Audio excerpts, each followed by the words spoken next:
the mandarin. It's a very ordinary piece of fruit, and we rarely think anything more of it. But there's actually a lot more to the mandarin. The mandarin originates from China, hence our Western name for it, the mandarin, just in case you didn't know.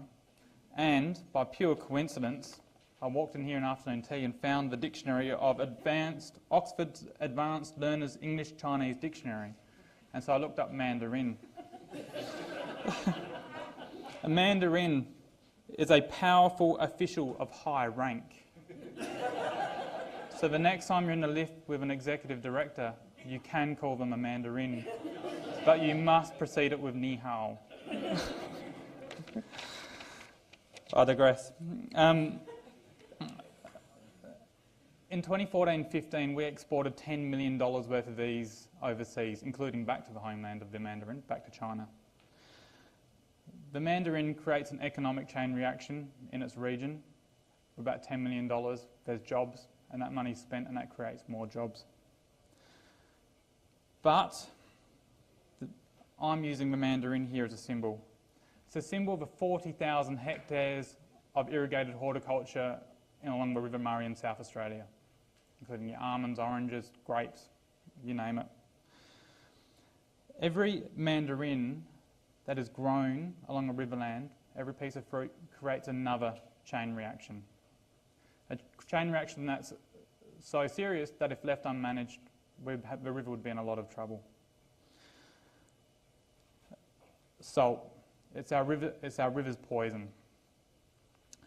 When a mandarin tree is irrigated, a little tiny bit of water will get past the root zone of every single tree. And over decades, that accumulates and eventually reaches the water table below. It's not much. It's only about 100 millimetres per year. But when you compare that to the natural recharge rates of over 1,000, that natural background recharge rates, that's over 1,000 times what was once occurring. And that's causing water tables to rise, and the millions of tonnes of salt trapped in the groundwater are accelerating towards the river. As a result, the basin states have to account for every tonne of salt that's discharged to that river. And to do that, we need to know where and when irrigation zones are developed. And that's where the Land Cover SA dataset comes in.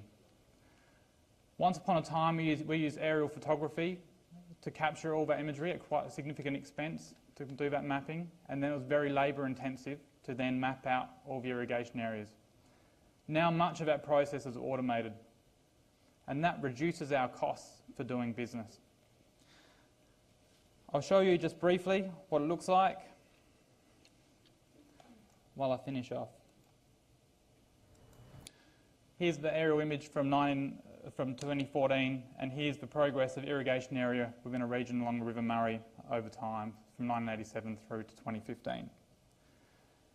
Any tool that reduces the cost to do business and frees our time to go analyse other bits of important knowledge is a very useful tool in this day and age.